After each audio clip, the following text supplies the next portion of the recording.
બંગાળની ખાડીમાં વધુ એક સિસ્ટમ સર્જાશે। રાજ્યના આ જિલ્લામાં ભારે વરસાદનું એલર્ટ।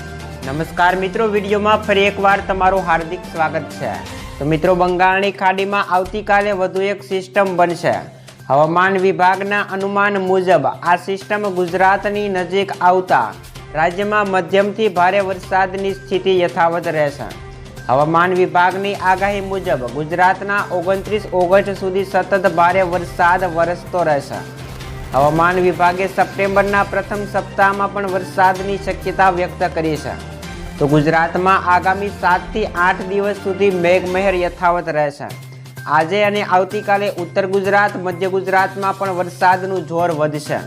દક્ષિણ ગુજરાતની વાત કરીએ તો એકાદ બે જિલ્લાને છોડીને બાકીના જિલ્લામાં મધ્યમ વરસાદ વરસી શકે છે। સૌરાષ્ટ્રમાં પણ દરિયાકાંઠાના જિલ્લામાં ભારે વરસાદનું અનુમાન લગાવવામાં આવ્યું છે। આગામી દિવસોમાં સૌરાષ્ટ્ર અને કચ્છમાં પણ વરસાદનું જોર વધશે। દેવભૂમિ દ્વારકા, જામનગર, મોરબી, ગીર સોમનાથ, પોરબંદર, અમરેલી અને ભાવનગરમાં ભારે વરસાદનું અનુમાન છે।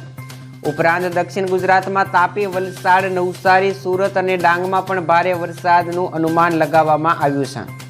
વડોદરા, છોટાઉદેપુર, ગાંધીનગર, ભરૂચ, દાહોદ, પંચમહાલ, ખેડા, આણંદ, બનાસકાંઠા, સાબરકાંઠા ઉપરાંત મહેસાણા, પાટણ અને અરવલ્લીમાં પણ ભારેથી મધ્યમ વરસાદની શક્યતા હાલ વ્યક્ત કરવામાં આવી છે।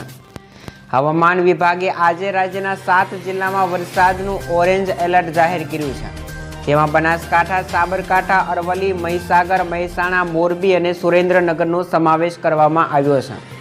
હવામાન વિભાગની આગાહી મુજબ આજે કચ્છ અને પાટણ જિલ્લામાં પણ સારો એવો વરસાદ વરસી શકે છે।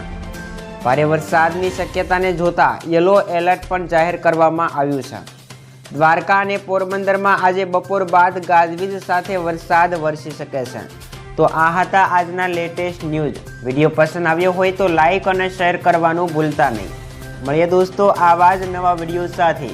જય હિન્દ, જય ભારત।